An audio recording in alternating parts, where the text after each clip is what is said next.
নমস্কাৰ এটা নতুন দিনৰ নতুন ভিডিঅ'লৈ আপোনালোকক পুনৰ স্বাগতম জনাইছো আজি বহু দিন ধৰি আপোনালোকৰ কাৰণে কোনো ভিডিঅ' আনিব পৰা নাই তাৰ বাবে মই যথেষ্ট দুঃখিত কিন্তু মই নিজকে আসলতে এটা বিশেষ কামত অকনমান ব্যস্ত কৰি ৰাখিছিলো আৰু কি কামতনো মই ইমান ব্যস্ত হৈ আছিলো হেয়াও আপোনালোকে মোৰ ভিডিঅ'ৰ জৰিয়তে লাহে লাহে দেখিবলৈ পাব কিন্তু যেহেতু মহাভাৰতৰ সিৰিজটো অকনমান আধৰুৱা হৈ ৰল গতিকে মই ভাবিলো যে প্ৰথমতে মই মহাভাৰতৰ সিৰিজটো আপোনালোকৰ সৈতে সম্পূৰ্ণ কৰি লওঁ তাৰ পাছত মই নতুনকৈ কি কাম আৰম্ভ কৰিছো কিহত নিজকে ব্যস্ত ৰাখিছিলো হেয়াও ক্ৰমান্বয়ে আপোনালোকক মই ভিডিঅ'ৰ জৰিয়তে দেখুৱাই যাবলৈ চেষ্টা কৰিম তেন্তে বলো আজিৰ ভিডিঅ'টো আৰম্ভ কৰো ইয়াৰ আগৰ খণ্ডত আমি মহাৰথী কৰ্ণৰ বিষয়ে আলোচনা কৰিছিলো গতিকে তাৰ পাছৰ পৰা আমি আৰম্ভ কৰো আজিৰ খণ্ডত আমি আলোচনা কৰিম দ্ৰোণাচাৰ্যৰ বিষয়ে ভৰদ্বাজ ঋষিৰ পুত্ৰ দ্ৰোণে বেদ-বেদাংগৰ শিক্ষা সম্পূৰ্ণ কৰি ধনুৰ্বিদ্যাৰ শিক্ষা আয়ত্ত কৰাত মনোনিৱেশ কৰিলে আৰু সেই শাস্ত্ৰত অদ্বিতীয় বিশাৰদ দ্ৰোণৰ পিতৃ ভৰদ্বাজ আছিল পাঞ্চালৰ মহাৰাজৰ অতি ঘনিষ্ঠ বন্ধু সেইবাবে ভৰদ্বাজৰ আশ্ৰমতে পাঞ্চালৰ ৰাজকুমাৰ দ্ৰুপদেও শিক্ষা লাভ কৰিছিল দুই সমবয়সীয়া বন্ধু দ্ৰোণ আৰু দ্ৰুপদৰ মাজত গভীৰ বন্ধুত্ব গঢ়ি উঠিল ডেকা বয়সত মানুহৰ মন অতি উদাৰ আৰু আবেগপ্ৰৱণ হয় ৰাজকুমাৰ দ্ৰুপদে দ্ৰোণৰ প্ৰতি বন্ধুত্বৰ স্নেহত মাজে মাজে কৈছিল যে তেওঁ যেতিয়া পাঞ্চালৰ ৰজা হ'ব তেতিয়া অৰ্ধৰাজ্য দ্ৰোণক দান কৰিব শিক্ষা সমাপ্ত কৰি দ্ৰোণে কৃপৰ ভগিনীক বিবাহ কৰাই গৃহস্থী হ'ল অশ্বত্থামা তেওঁলোক দুয়োৰে পুত্ৰ দ্ৰোণ স্বামী আৰু পিতৃ হিচাপে বৰ স্নেহশীল আছিল পুত্ৰ ভাৰ্যাৰ কল্যাণৰ বাবে অৰ্থোপাৰ্জন কৰা অতিশয় প্ৰয়োজন বুলি তেওঁৰ ধাৰণা হ'ল তাৰ আগলৈকে ধন উপাৰ্জনৰ বিষয়ত তেওঁ কোনো গুৰুত্ব দিয়া নাছিল তেওঁ শুনিলে যে পৰশুৰামে তেওঁৰ অপৰিমিত ধন সোণ ব্ৰাহ্মণসকলৰ মাজত বিতৰণ কৰি বানপ্ৰস্থী হ'বলৈ সিদ্ধান্ত কৰিছে দ্ৰোণেও পৰশুৰামৰ দানৰ দ্বাৰা উপকৃত হ'ব পাৰিব বুলি পৰশুৰামৰ আশ্ৰম পালেগৈ কিন্তু তেওঁ গৈ পাওঁতে পলম হ'ল ইতিমধ্যে পৰশুৰামে তেওঁৰ সমুদায় ধন সোণ মুক্ত হস্তে ব্ৰাহ্মণ প্ৰাৰ্থীসকলৰ মাজত বিতৰণ কৰি শেষ কৰি বনলৈ যাবলৈ সাজু হৈছিল দ্ৰোণ গৈ পাওঁতে পাওঁতে তেওঁৰ হাতত আৰু দিবলৈ একোৱেই নাছিল তথাপি দান প্ৰাৰ্থী দ্ৰোণৰ বাবে কিবা এটা কৰিবলৈ পৰশুৰামৰ বৰ ইচ্ছা হ'ল তেওঁ দ্ৰোণৰ অস্ত্ৰ চৰ্চাত আগ্ৰহৰ কথা জানি সৰ্বপ্ৰকাৰে অস্ত্ৰ শিক্ষাকে দিবলৈ আগবাঢ়িল তেতিয়াৰ দিন সমৰ কলা আৰু অস্ত্ৰ শাস্ত্ৰত পৰশুৰামতকৈ শ্ৰেষ্ঠ আৰু কোনো নাছিল দ্ৰোণে সেই সুযোগ অতি আনন্দৰে গ্ৰহণ কৰিলে তেওঁ এনেও ধনুৰ্বিদ্যাত সুনিপুণ আছিলেই এতিয়া পৰশুৰামৰ ওচৰত সৰ্বপ্ৰকাৰ অস্ত্ৰ শিক্ষা লাভ কৰি সেই যুগৰ অদ্বিতীয় সমৰ শাস্ত্ৰ বিশাৰদ হৈ পৰিল যিকোনো ৰাজ্যৰ ৰজা মহাৰজাই অস্ত্ৰগুৰু হিচাপে তেওঁক পাবলৈ কামনা কৰিব এতিয়াৰ পৰা সেই যুগটোৱে আছিল যুদ্ধৰ যুগ ইতিমধ্যে পাঞ্চালৰ ৰজাৰ মৃত্যুৰ পিছত ৰাজকুমাৰ দ্ৰুপদ ৰজা হৈ পাঞ্চালৰ সিংহাসনত বহিল সেই কথা শুনি দ্ৰোণৰ মনত বৰ আনন্দ হ'ল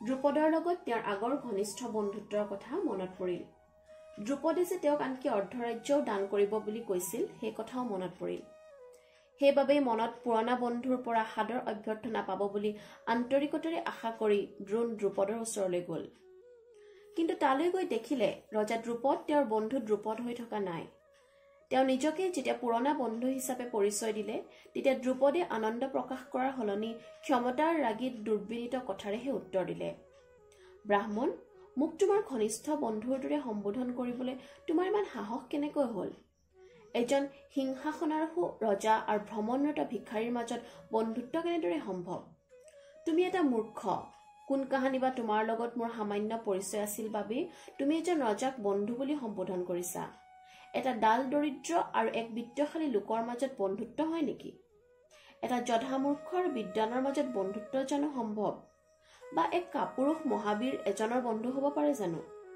বন্ধুত্ব সদায় সমানে সমানেহে হয় বুজিছা ভিক্ষাৰী ৰজাৰ বন্ধু হ'ব নোৱাৰে দ্ৰোণক ৰাজকাৰেঙৰ পৰা বাহিৰ কৰি দিলে দ্ৰুপদে অন্তৰত ক্ৰোধ আৰু প্ৰতিশোধৰ বহনি লৈ অপমানিত দ্ৰোণ বাহিৰ হৈ আহিল তেওঁ মনে মনে প্ৰতিজ্ঞা কৰিলে যে এই মিত্ৰদ্ৰোহী অহংকাৰী দ্ৰুপদৰ গৰ্ব খৰ্ব কৰি এদিন তেওঁ দণ্ড দিবই এতিয়া তেওঁ এটা পদবী বিচাৰিব লাগে ধন উপাৰ্জনৰ উদ্দেশ্যে তেওঁ হস্তিনাপুৰ নগৰলৈ গৈ তেওঁৰ শ্যালক কৃপাচাৰ্যৰ ঘৰতে দুদিনমান জিৰণি লৈ থাকিলগৈ। এদিন হস্তিনাপুৰ নগৰৰ বাহিৰত কৌৰৱ পাণ্ডৱ ৰাজকুমাৰসকলে বল এটালৈ খেলি আছিল। খেলাৰ মাজতে এবাৰ সেই বলটো গৈ পথাৰৰ মাজৰ দ নাদ এটাত পৰিলগৈ। লগতে পৰিল যুধিষ্ঠিৰৰ হাতৰ আঙুঠিটো। ৰাজকুমাৰহঁতে পাৰতে থিয় হৈ বৰ দ কুঁৱাটোৰ পৰিষ্কাৰ পানীৰ তলত পৰি থকা আঙুঠিটো জিলিকি থকা দেখিলে, কিন্তু আঙুঠিটো ওপৰলৈ তুলি অনাৰ কোনো উপায় বিচাৰি নাপালে। তেওঁলোকে ওচৰতে থিয় হৈ কলা বৰণৰ ব্ৰাহ্মণ এজনে তেওঁলোকৰ ফালে চাই মিচিকে হাঁহি থকা দেখা নাছিল। ব্ৰাহ্মণে তেওঁলোকৰ ফালে চাই ক'লে, ৰাজকুমাৰসকল, তোমালোক সকলো ভাৰতবংশৰ বীৰ সন্তান। তোমালোকে যিকোনো অস্ত্ৰ শাস্ত্ৰত সুনিপুণ লোকৰ দৰে নিজৰ অস্ত্ৰ চালনেৰে বলটো কুঁৱাৰ পৰা পানীৰ পৰা তুলি আনিব পৰা নাই কিয়? মই আনি দিব লাগে নেকি? সকলো ৰাজকুমাৰ ব্ৰাহ্মণৰ কথা শুনি আচৰিত হল। যুধিষ্ঠিৰে হাঁহি মাৰি ধেমালিতে ক'লে, হে ব্ৰাহ্মণ, আপুনি যদি তেনেদৰে বলটো তুলি আনি দিব পাৰে তেন্তে জানিম যে আপোনাৰ গুৰু কৃপাচাৰ্যৰ ঘৰত অন্নগ্ৰহণ সাৰ্থক হৈছে। তেতিয়া সেই অপৰিচিত ব্ৰাহ্মণে বিৰিণা বনৰ পাত এটা ছিঙি তাতে মন্ত্ৰপুত কৰি কুঁৱালৈ নিক্ষেপ কৰিলে। বনপাতটোৱে কাঁড়ৰ নিচিনাকৈ চু মাৰি গৈ বলটোত লাগি ধৰিলেগৈ। তাৰ পিছত একেধৰণে বহুত বিৰিণা বনৰ পাত তেনেদৰে নিক্ষেপ কৰিলত ইডালৰ পিছত সিডাল লগ লাগি এডাল শিকলিৰ দৰে হৈ পৰিলত তাতে ধৰি বলটো তুলি আনি কুঁৱাৰ পাৰত পেলালেহি। ৰাজপুত্ৰহঁতে কাণ্ড দেখি আচৰিত হৈ আনন্দত জঁপিয়াবলৈ ধৰিলে। তেতিয়া তেওঁলোকে যুধিষ্ঠিৰৰ আঙুঠিটো পানীৰ পৰা তুলি আনিবলৈ খাটনি ধৰিলে। ব্ৰাহ্মণে কোনোবা এজনৰ পৰা ধনু এখন ধাৰলৈ লৈ এপাত শৰ সেই আঙুঠিলৈ লক্ষ্য কৰি এৰিলে। শৰপাত আঙুঠিৰ মাজত লাগি ধৰি পুনৰ উভোটা গতিৰে ব্ৰাহ্মণৰ হাতত পৰিলহি। শৰপাতৰ পৰা আঙুঠিটো এৰুৱাই যুধিষ্ঠিৰৰ হাতত হাঁহি মাৰি দি দিলে। ৰাজকুমাৰহঁতৰ বিস্ময়ৰ সীমা নাথাকিল। তেওঁলোকে ব্ৰাহ্মণক প্ৰণাম কৰি ক'লে, আমাৰ সেৱা গ্ৰহণ কৰক। আপুনি কোন? আমি আপোনাৰ বাবে কি কৰিব পাৰোঁ? ব্ৰাহ্মণে মাত্ৰ ক'লে, ৰাজকুমাৰসকল, তোমালোকে ভীষ্মক গৈ মোৰ কথা কোৱাগৈ, তেখেতেই ক'ব মই কোন। ৰাজকুমাৰসকলৰ পৰা ব্ৰাহ্মণৰ বৰ্ণনা শুনি ভীষ্মৰ বুজিবলৈ বাকী নাথাকিল যে তেওঁ বিখ্যাত অস্ত্ৰজ্ঞানী গুৰু দ্ৰোণৰ বাহিৰে অন্য কোনো নহয়। তেওঁ সিদ্ধান্ত কৰিলে যে গুৰু দ্ৰোণতকৈ কৌৰৱ পাণ্ডৱ কুমাৰসকলৰ অস্ত্ৰ শিক্ষা দিব পৰা যোগ্য লোক আৰু কোনো হ'ব নোৱাৰে। গতিকে তেওঁ বিশেষ মৰ্যাদা সহকাৰে দ্ৰোণক অভ্যৰ্থনা জনাই ৰাজপুত্ৰসকলৰ গুৰুৰূপে নিযুক্ত কৰিলে। পাণ্ডৱ আৰু কৌৰৱসকলে সকলো ধৰণৰ অস্ত্ৰ শিক্ষা যোগ্যতাৰে সম্পূৰ্ণ কৰাৰ পিছত গুৰু দ্ৰোণে দক্ষিণা বিচাৰিলে এক অভিনৱ পন্থাৰে। তেওঁ প্ৰথমে কৰ্ণ আৰু দুৰ্যোধনক পঠালে পাঞ্চাল দেশ জয় কৰি ৰজা দ্ৰুপদক বন্দী কৰি তেওঁৰ ওচৰলৈ আনিবলৈ। তেওঁলোকে সেই কথা সম্পন্ন কৰিব নোৱাৰিলে। তাৰ পাছত তেওঁ অৰ্জুনক পঠালে। অৰ্জুনে দ্ৰুপদক যুদ্ধত পৰাস্ত কৰি পাত্ৰমন্ত্ৰী সকলোৰে সৈতে বন্দী কৰি গুৰুৰ ওচৰলৈ লৈ আনিলে।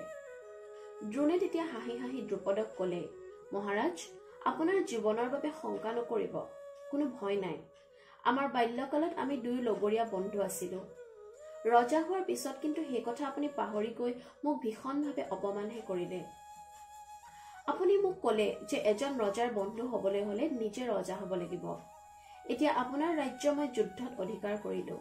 সেই ৰাজ্যৰ মই ৰজা, কিন্তু মই আমাৰ পুৰণি বন্ধুত্ব পুনৰ সঞ্জীৱিত কৰিব বিচাৰিছো। গতিকে মই জয় কৰা পাঞ্চাল ৰাজ্যৰ অৰ্ধখণ্ড আপোনাক সমৰ্পণ কৰিলো।